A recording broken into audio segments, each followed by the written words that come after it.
All right, everybody, I'm back. It's been a few days. Work's been kind of crazy. It's been hard to make it out. All right. Let's see if I can get this torn down more so that we can build us a 362. I've already ordered some AV mounts for it.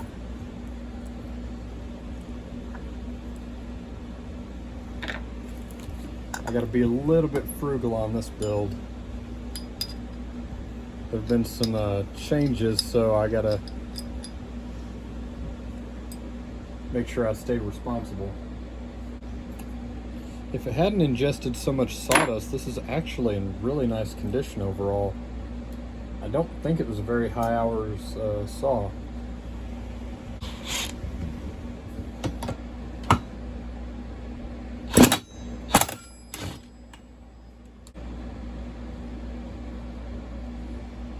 A little bit of slippage on there, nothing too crazy. There we go. It's a little bit tight.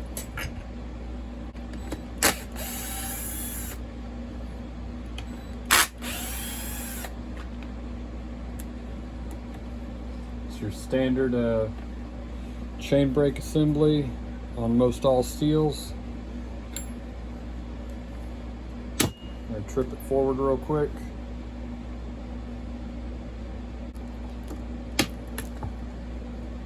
There it went. Get the spring off of there. Now let's get the retaining clips.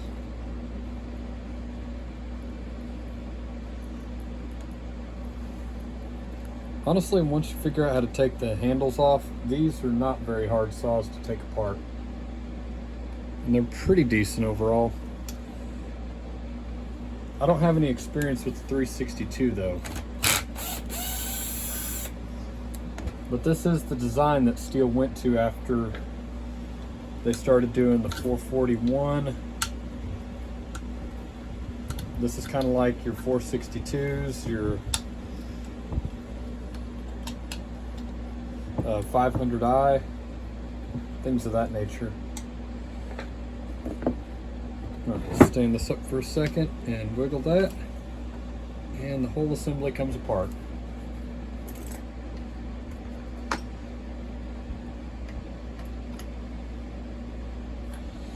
Alright, now I have one more retaining clip in there to get.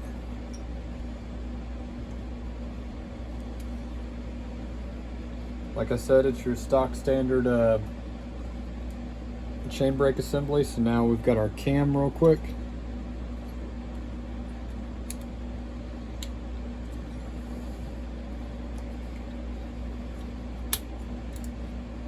There it is. Get the spring out of there.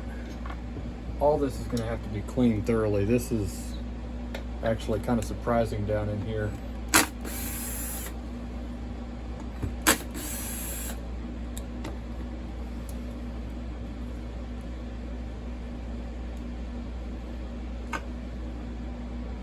There we go, an oil pump.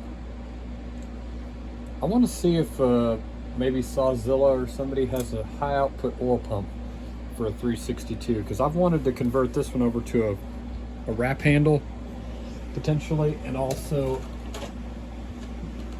I don't need like monster bumper spikes, but I like to do double dogs, so more than just these right here. I like to have the ones on the clutch cover as well. The kit that I was looking at comes with a wrap handle and the big clutch cover, so that would be really nice. Possibly have a high output oil pump and a maybe look at doing something to the filtration. I think this would be a good 60cc saw to run maybe a 20 on. I know a lot of people out there would question, well, why are these just... Hold on a second. There we go, let's try it again.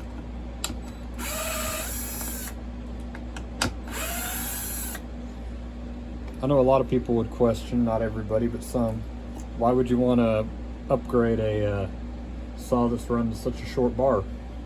Because a lot of what I do, I can do with a 28 or smaller.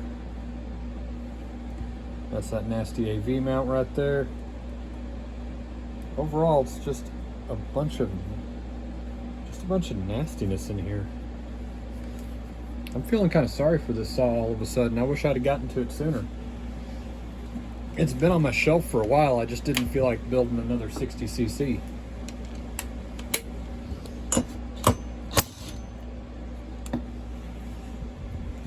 If you're gonna do chainsaws very much, I'd recommend one of these.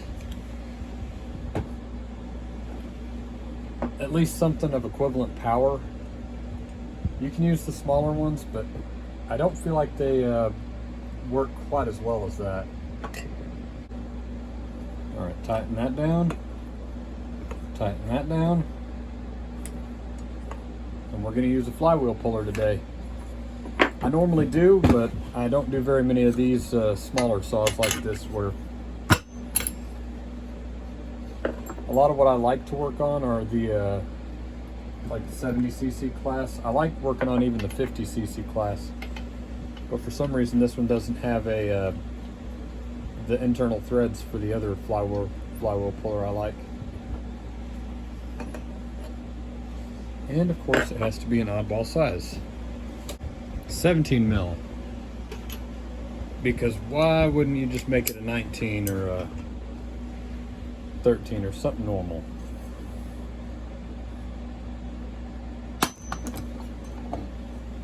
Look at that, no hammering on the flywheel, or the crankshaft I meant. Just popped right off.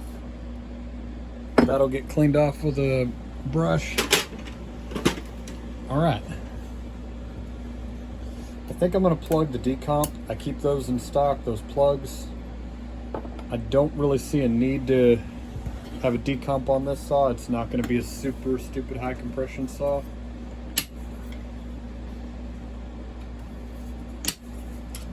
And we'll find out real quick what condition the cylinder is in on this.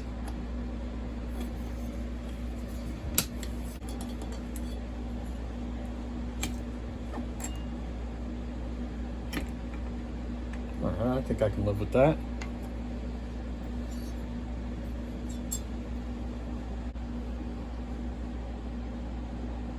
Alright, there's a little bit of sawdust in there from my fingers.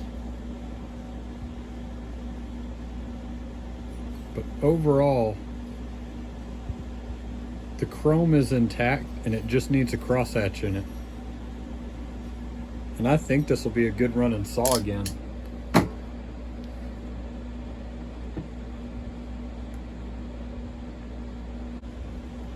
All right. I'm pretty happy with this so far.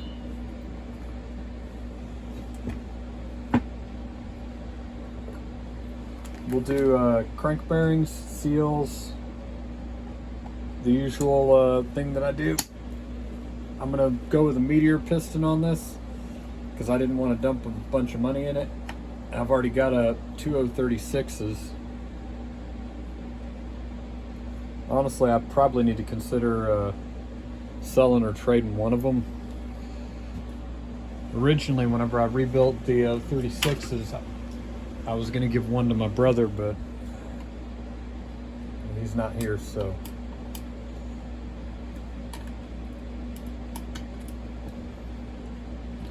I run them both occasionally, so. Depending on how this runs, I might just trade this one and not one of those 36s.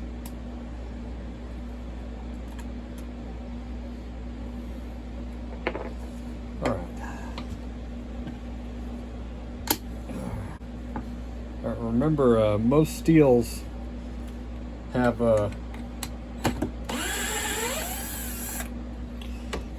total of 5, so there's one right here. All right, getting the bench all nasty today.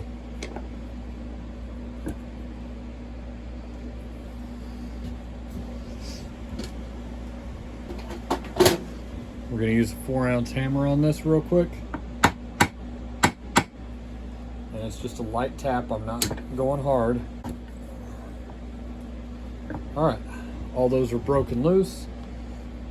Before I get too far ahead of myself, because I'm just enjoying ripping this thing down, let's take the piston off real quick. That way when I get those screws out, I can get the crankcase splitter in there. I cannot believe I just found that. I didn't have my thumb pressed down on it hard enough. It just bounced off of my shelf, the other shelf, and then just came down and landed right there.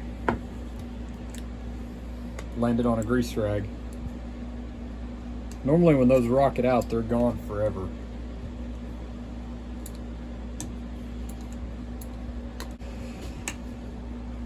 So what I'll do on this, I'm supporting the piston in my hand.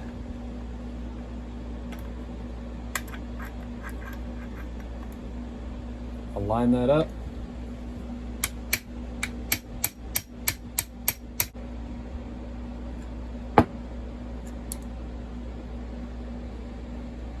Man, that was tight. Yeah, it's got a lot of blow by. Let me get the light over here.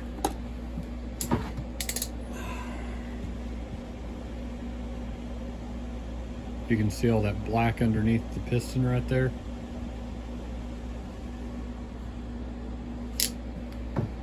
The chrome's in good shape. The saw seems to be in decent shape.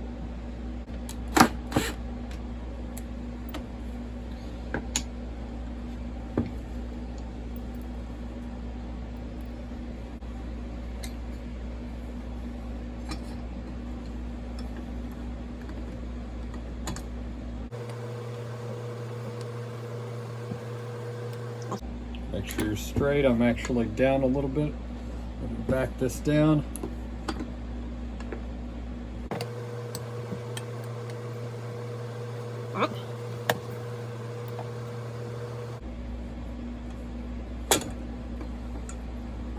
That's why we use a case splitter. That's how easily it came apart.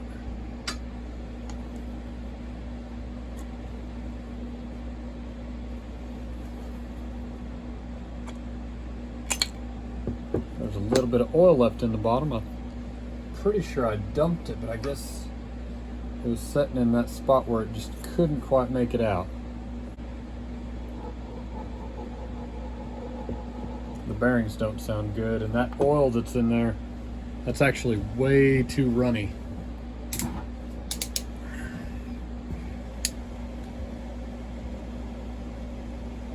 See how it's moving?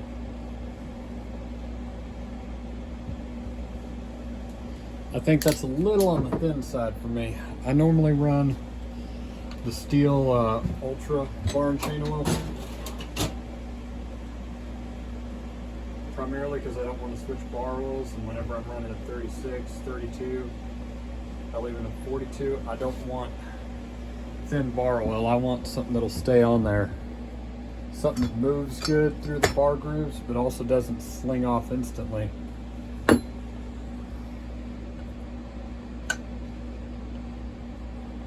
That's just me though. Alright, so we are about done ripping this thing down. Once I get the crank out, we'll call it, and I'll see. Tomorrow I've got to mow and do some other stuff around the house. Got to keep up with my responsibilities. But we'll see tomorrow if I can come out here